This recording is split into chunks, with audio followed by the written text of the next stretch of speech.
الحمد للہ وکفی والصلاة والسلام علی عبادہ الذین اصطفی خصوصاً علی افضلہم وخاتم النبیین محمد الامین وعلی آلہ وصحبہ اجمعین اما بعد فاعوذ باللہ من الشیطان الرجیم بسم اللہ الرحمن الرحیم هو الاول والآخر والظاہر والباطن وهو بكل شیء علیم صدق اللہ العظیم۔ گزشتہ نشست میں آپ کو بتا چکا ہندو فلسفے کے اعتبار سے کہ ایک طرز نظریہ ان کے ہاں سنویت قدما، دو قدیم ہستیاں ہیں۔ خدا بھی خالق کی حیثیت سے قدیم ہے، ہمیشہ سے ہے، مادہ بھی مادہ تخلیق کے اعتبار سے ہمیشہ سے۔ ایک تثلیث قدما، خدا بھی قدیم، مادہ بھی قدیم، روح بھی قدیم۔ اچھا، توحید ان کے نزدیک پھر کیا بنی؟ اگر خدا ہی خدا ہے، خدا ہی نے بنایا ہے، تو کس چیز سے بنایا ہے؟ اپنے آپ سے ہی بنایا ہے، خود ہی کائنات کی شکل میں ڈھل گیا۔ یہ کائنات ہی خدا ہے، یہ بھاپ ہی پانی بھی ہے، برف بھی ہے۔ یہ ہے ہمہ اوست، کفر، شرک، اور اسی کو کہتے ہیں ہمہ اوست اور پینتھیزم، انگریزی میں اس کے لیے لفظ پینتھیزم، جو کفر ہے، شرک۔ میں بیان کر چکا ہوں کہ جہاں تک شریعت اور طریقت دونوں کا تعلق ہے وہ سنویت پر قائم ہے۔ خالق اور مخلوق دو جدا وجود ہیں، عبد یا عابد اور معبود دو علیحدہ ہستیاں۔ لا معبود الا اللہ، لا مطاع الا اللہ، لا حاکم الا اللہ۔ یہ شریعت ہے، اسی کی اطاعت، اسی کا حکم ماننا۔ اور لا مقصود الا اللہ، لا مطلوب الا اللہ، لا محبوب الا اللہ، یہ طریقت ہے۔ دونوں سنویت پر قائم۔ اور اس کی جو فلسفیانہ اور صوفیانہ اصطلاحات کے اندر تشریح کی وہ شیخ احمد سرہندی نے کی، اس کی میں مثال آپ کو دے چکا ہوں۔ اب آئیے وحدت الوجود۔ وجود ایک ہی ہے کہ ایک شکل تو یہ ہوئی کہ ایک ہی ہے، جو کوئی نظر آ رہا ہے وہ نہیں ہے، ہے ہی نہیں، ہے ہی نہیں۔ کل ما فی الکون وہم او خیال او وقوف فی المرایا او ظلال، یہ تصور۔ ایک یہ ہے کہ نہیں، وجود ایک ہی ہے، خالق اور مخلوق کے درمیان اسینشلی وجود ایک ہی ہے، ایک ہی وجود ہے۔ البتہ جب اس ایک وجود میں کوئی تعین کی شکل پیدا ہو جاتی ہے تو وہ غیر ہو جاتا ہے۔ اب یہ بہت باریک بات ہے، بہت باریک بات ہے۔ اس کے ڈانڈے بہت قریب مل جاتے ہیں پینتھیزم سے۔ کائنات حقیقی ہے، میں ہوں، میرا وجود ہے، کیسے نفی کر دوں؟ میں نے ابھی بتایا، انگارہ وہ آگ جب لگی جلی تو کہا کہ تو یہ از ریئل، یہ کوئی خواب تو نہیں ہے، تو حقیقت ہے۔ ہاں، تعبیر کے لیے، تشبیہ کے لیے ٹھیک ہے، آپ خواب جو ہے اس کو بیان کریں، یا اپنا تصور ذہنی جو ہے اس کو بیان کریں، جیسے کہ مولانا مناظر حسن گیلانی نے بیان کیا، لیکن واقع میں تو یہ کائنات ہے، حقیقت ہے۔ تو اب کیا ہے؟ وجود ایک ہی ہے، کل کائنات میں جاری و ساری بھی ہے، اور اس سے ماورا بھی ہے، وہ ایک ہی وجود ہے۔ البتہ اس میں جہاں کوئی شکل معین ہو گئی ہے وہ اس کا غیر ہے۔ یہ دین کا مسئلہ نہیں، فلسفے کا مسئلہ ہے۔ شریعت، طریقت دونوں سنویت پر ہیں۔ حقیقت وحدت الوجود، یہ تین الفاظ ہیں، شریعت، طریقت اور حقیقت۔ حقیقت وحدت الوجود۔ اب اس کی میں آپ کو تین مثالیں دیتا ہوں۔ میں نے اصطلاح ایجاد کی تھی، سورج مکھی کے پھول بن جاؤ۔ کیا مطلب؟ دیکھیے، آج ہمیں سائنس نے جو کچھ بتایا ہے، تصور یہی ہے، کچھ اونچ نیچ ہو سکتی ہے، کہ ہماری یہ زمین سورج سے ٹوٹ کر علیحدہ ہوئی، یہ آگ کا انگارہ تھی، یہ بھی سورج کی طرح، پھر ٹھنڈی ہوئی، پھر اس پر بارشیں ہوئیں، اس سے جو گیسیں نکلی ٹھنڈی ہونے میں اسی نے فضا بنا دی، فضا ہی سے پھر وہ آکسیجن اور ہائیڈروجن سے پانی بن گیا، پانی برسا یہاں پر، پھر یہاں سے حیات شروع ہوئی دلدلی علاقوں سے، ایک سیل امیبا، تو اسی سے سارے حیوانات کا ارتقاء ہوا، اسی سے سارے نباتات کا ارتقاء ہوا، اسی سے سورج مکھی کا پھول بھی ہے۔ اب آپ کہہ سکتے ہیں کہ یہ پھول بھی سورج ہی تو ہے، حقیقت کے اعتبار سے کہاں سے آیا؟ سورج ہی تو ہے، یہ زمین کیا ہے؟ سورج ہی تو ہے، سورج ہی سے تو ٹوٹی ہے، کہ یہ ٹوٹا ہوا تارا بہے قابل نہ بن جائے۔ لیکن سورج مکھی کے پھول نے اس حقیقت کو جان لیا، اور یہ اس زمین پر واحد پھول ہے، جب سورج نکلتا ہے یہ اپنا رخ ادھر کر لیتا ہے اور کھل جاتا ہے، جیسے جیسے سورج جا رہا ہے یہ بھی اپنا رخ بدلتا رہتا ہے، جب سورج غروب ہوتا ہے یہ مرجھا جاتا ہے۔ اس نے اپنی اصل کو پہچانا ہوا ہے، انی وجہ تو توجہ اس کی جو ہے وہ اپنی اس اصل سورس پر ہے۔ سورج مکھی کے پھول بن جاؤ، تمہاری توجہ ہر وقت اللہ پر رہے، اللہ کی طرف۔ انی وجہت وجہی للذی فطر السماوات والارض حنیفا، اس فکر میں نہ پڑو کہ میں سورج سے نکلا ہوا ہوں، بس کرو یہ کہ سورج کی طرف رخ رکھو۔ یہ عبادت ہے، یہ طریقت ہے، یہ شریعت ہے، لیکن حقیقت تو یہی ہے کہ یہ سورج مکھی کا پھول آیا کہاں سے ہے؟ یہ اسی سورج کا ٹوٹا ہوا تارا ہے۔ ایک اور اعتبار سے سمجھیے، دیکھیے میں، آپ، یہ میز، یہ ہوا، یہ سب کن چیزوں سے بنی ہوئی ہے؟ ایٹم سے ہے نا۔ آج ہم یہاں پہنچ گئے کہ ایٹمس ہیں، ایٹمس کے کانگلومریشنز جو ہیں گچھے ذرا مختلف قسم کے بن گئے، اس سے مختلف جو ہیں وہ ایلیمنٹس وجود میں آ گئے، لہذا سب ایلیمنٹ۔ اور ایٹم کیا ہے؟ الیکٹرک چارجز ہیں، الیکٹرانز، نیوٹرانز، پروٹونز۔ میں بھی اسی سے بنا ہوں، آپ بھی اسی سے بنے ہیں، یہ ہوا بھی اسی سے بنی ہے، یہ بھی اسی سے بنا ہے۔ لیکن ان ایٹمز نے ایک شکل اختیار کر لی جس کا نام ڈاکٹر اسرار احمد ہے وہی ایٹم ہوا بنائے ہوئے ہے وہی، اسی ایٹم نے یہ میز بنی ہوئی ہے وہی، اسی ایٹم سے آپ بنے ہوئے ہیں وہی۔ تو وجود تو ایک ہی جاری و ساری ہے پوری کائنات کے اندر،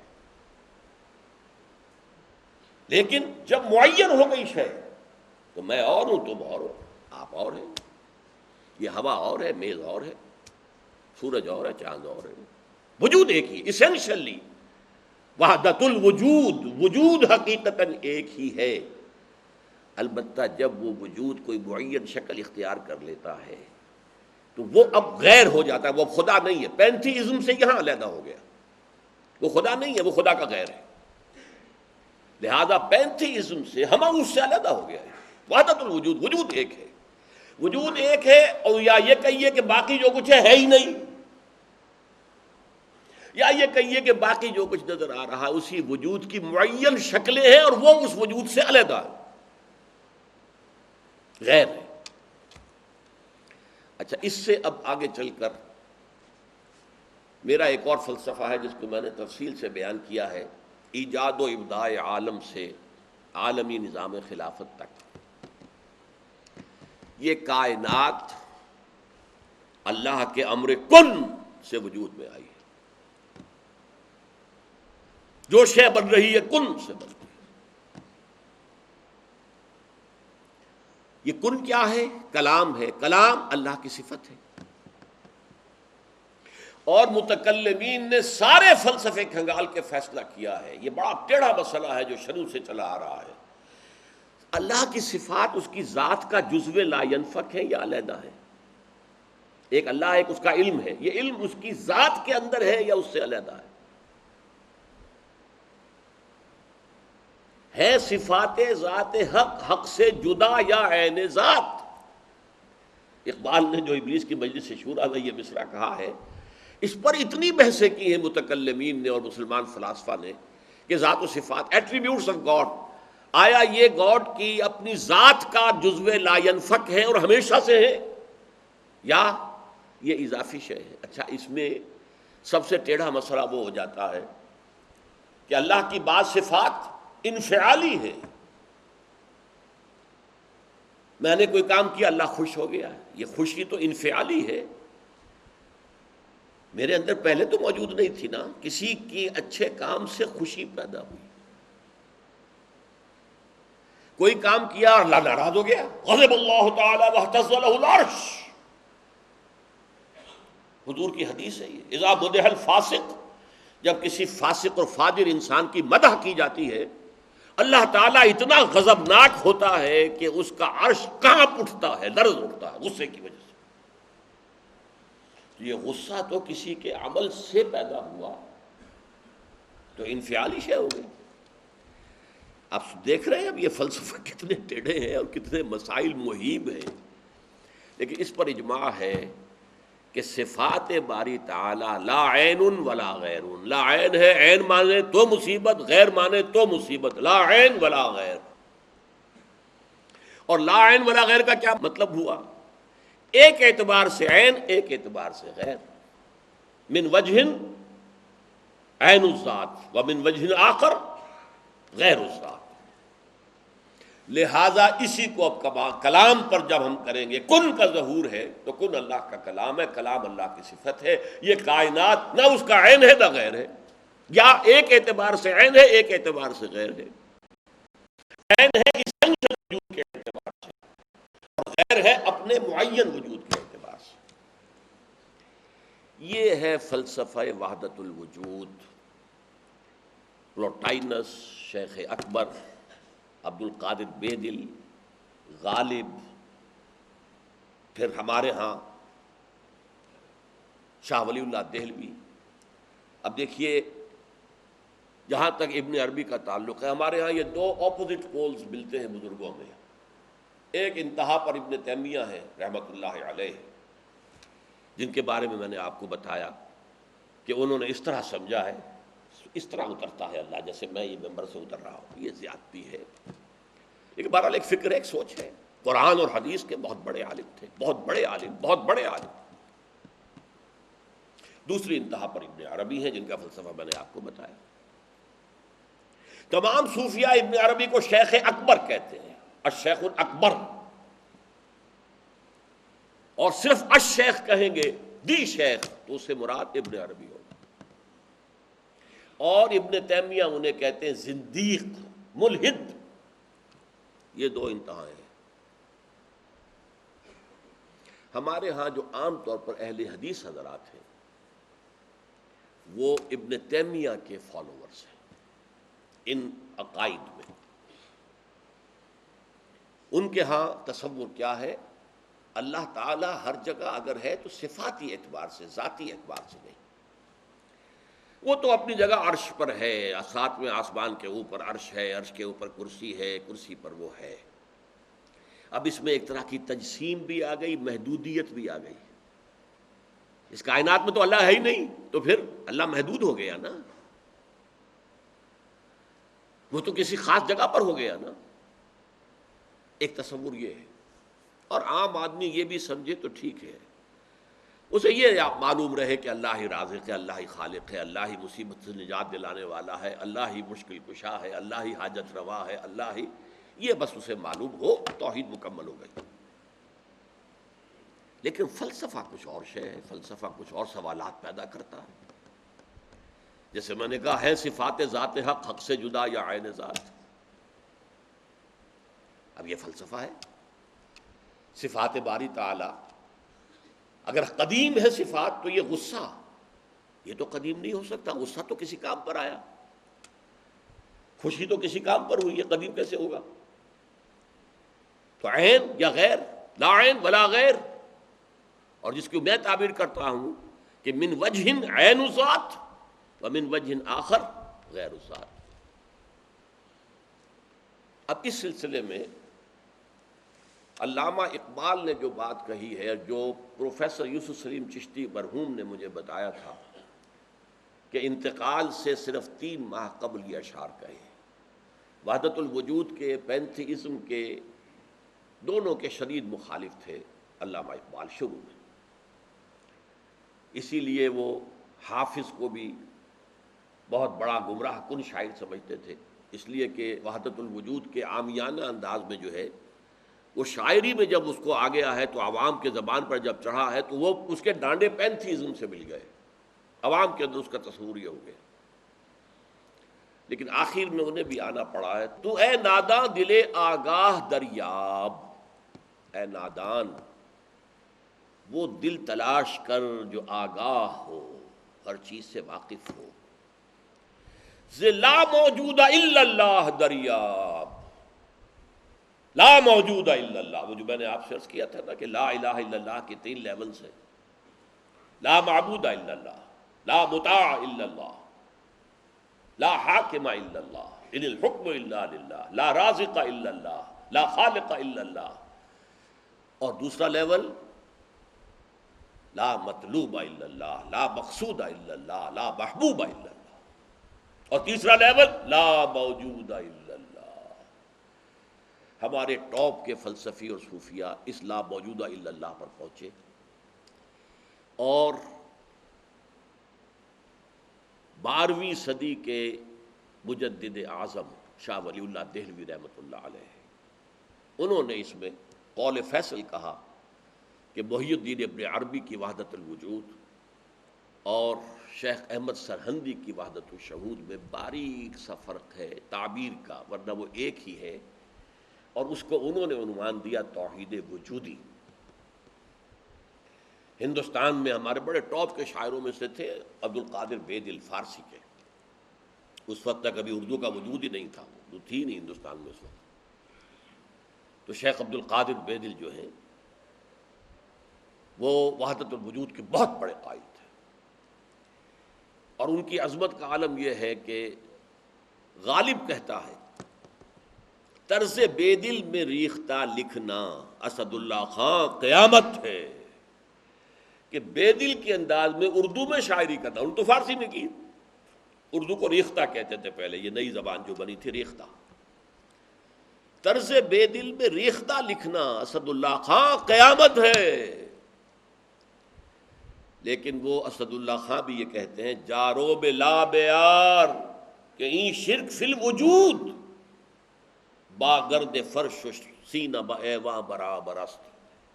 دیکھو اگر تمہارے سینے کے اندر شرک فی الوجود شامل ہے، یہ بھی ہے وہ بھی ہے یہ بھی ہے وہ بھی ہے، وجود متعدد ہے، خدا کا وجود علیحدہ ہے، ہمارا وجود علیحدہ ہے، تو یہ گرد کے مانند ہے جو تمہارے سینے کے ایوان پر جو تخت بچھا ہوا تھا اس کے اوپر گرد پڑ گئی ہے. اس گرد کو جاروب لا، لا موجود الا اللہ، جاروب لا کی جھاڑو سے لا کر صاف کر دو. جاروب لا بیار کہیں شرک فی الوجود، وجود 2 مان لیے تو شرک ہو گیا، وجود ایک ہی ہے. البتہ جب تعین ہو گئی کسی شے کی وہ وجود مختلف ہے، ذات باری سے علیحدہ. بہرحال یہ مباحث ہیں اس آیت مبارکہ سے متعلق، اور میں نے آپ کے سامنے ساری بات رکھ دی. نہ میں کسی کا مبلغ ہوں، نہ یہ دینی مسئلہ ہے، یہ فلسفے کا مسئلہ ہے. اب فلسفے میں بہت سے مسائل ایسے پیدا ہو گئے، سائنس کے مسائل ہیں کہ جو کتاب و سنت یا کم سے کم حدیث کی بعض چیزوں سے ٹکراتے ہیں. اب اس میں آدمی غور کرے گا، سوچے گا. اسی طریقے سے یہ فلسفے کے مسائل ہیں جو ہمیشہ سے جن پر کام ہو رہا ہے. لیکن یہ دین جو ہے وہ شریعت اور طریقت کا نام ہے.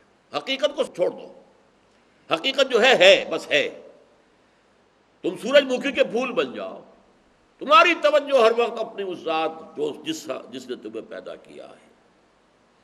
حقیقت تو وہی ہے، لیکن سورج مکھی کے پھول بن جاؤ. لیکن اسے آپ غلط کہیں، مجھے کوئی اعتراض نہیں.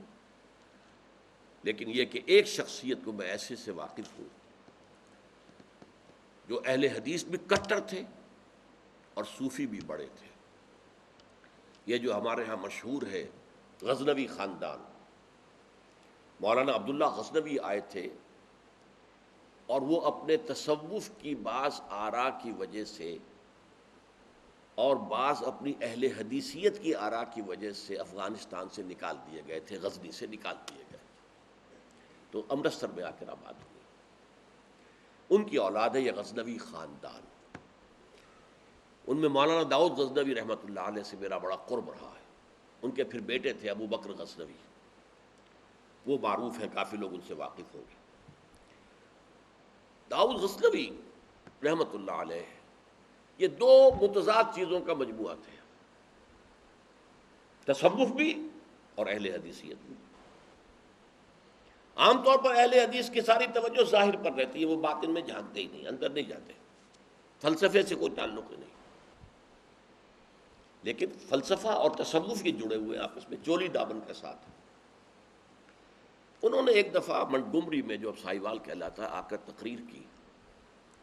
اہل حدیث مسجد تھی، میں بھی گیا ہوا تھا سننے کے لیے۔ انہوں نے وہ اہل حدیث نوجوانوں سے کہہ رہے تھے کہ دیکھو تم اپنے مسلک پر قائم رہو، ہم غیر مقلد ہیں، ہم کسی کے مقلد نہیں ہیں، نہ ابو حنیفہ کے نہ مالک کے، لیکن کبھی بھی ان ائمہ کی توہین نہ کرنا۔ یہ ہمارے عام نوجوان جو کہتے ہیں ابو حنیفہ کو کیا پتا تھا، ابو حنیفہ کے پاس تو علم ہی نہیں تھا، ابو حنیفہ تو جو ہے علم حدیث میں کورے، یہ توہین کے الفاظ کبھی استعمال نہ کرو۔ اچھا، اس وعظ کے ساتھ انہوں نے مثال دی کہ دیکھیے شیخ محی الدین ابن عربی رحمۃ اللہ علیہ کے سب سے بڑے مخالف شیخ احمد سرہندی رحمۃ اللہ علیہ تھے، دونوں کے لیے رحمۃ اللہ علیہ کہا۔ میں حیران ہو گیا، یہ وہابی آدمی، کٹر وہابی اہل حدیث، اور یہ شیخ ابن عربی رحمۃ اللہ علیہ کہہ رہا۔ خیر میرے دل پر بھی اثر ہوا کہ بڑی وسعت ہے ان کے فکر و نظر میں۔ میری اہلیہ کے چچا تھے، ان کے ایک بیٹے، سب سے چھوٹے بیٹے یہاں مجمع میں موجود بھی ہیں، شیخ فضل الرحمان مرحوم۔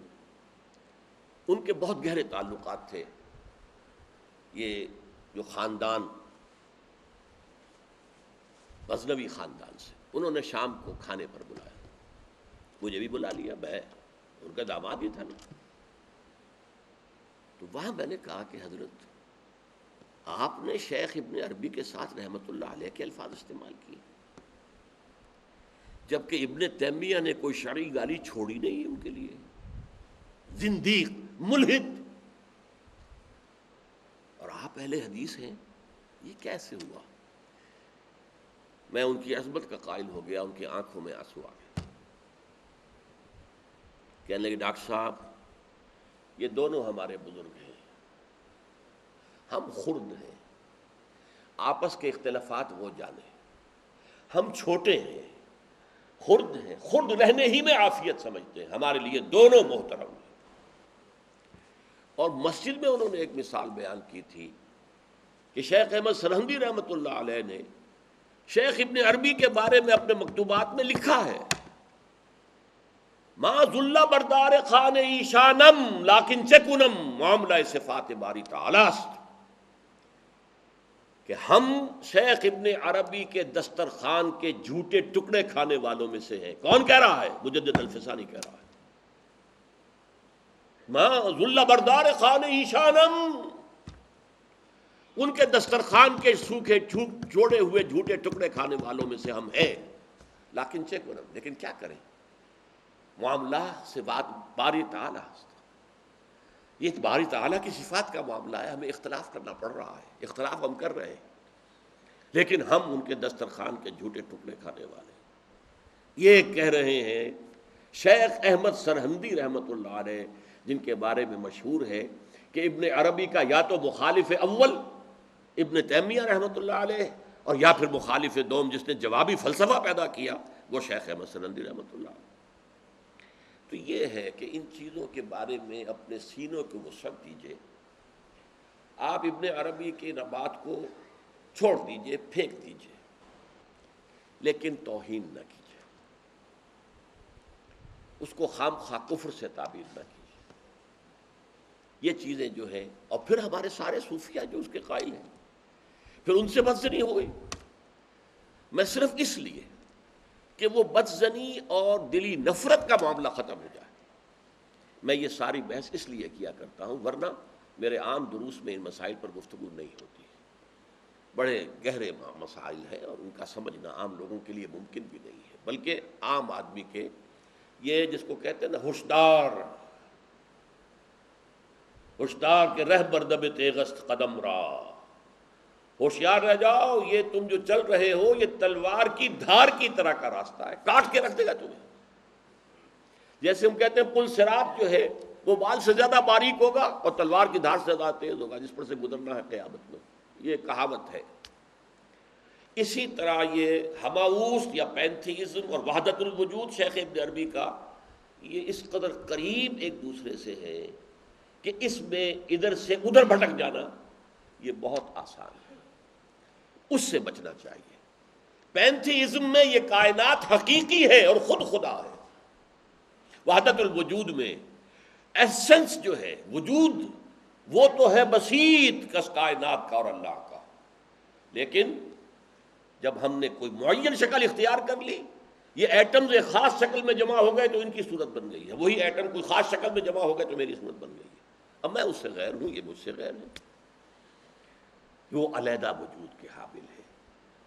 اچھا، اور میں نے جو آپ سے بات کہی تھی ایجاد و ابداع عالم، اس کی پہلی بحث یہی ہے۔ عام طور پر ہمارے ہاں فلاسفہ کہتے ہیں کہ اس کائنات اللہ تعالیٰ کے تنزلات ستہ ہیں، اللہ کی ذات نے تنزل کیا ہے۔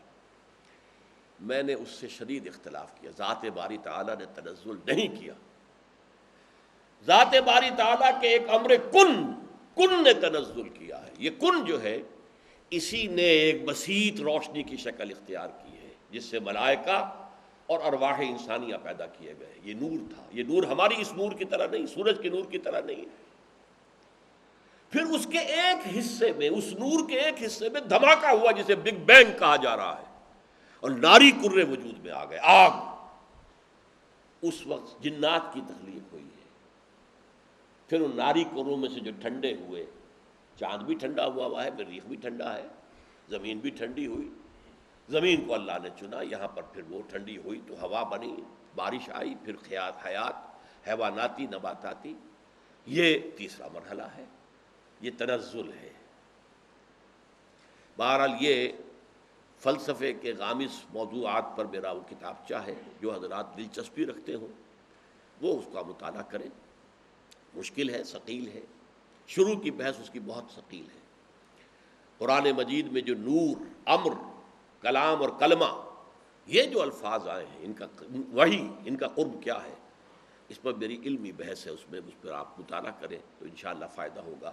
بارک اللہ لی ولکم فی القرآن العظیم ونفعنی وإیاکم بالآیات والذکر الحکیم۔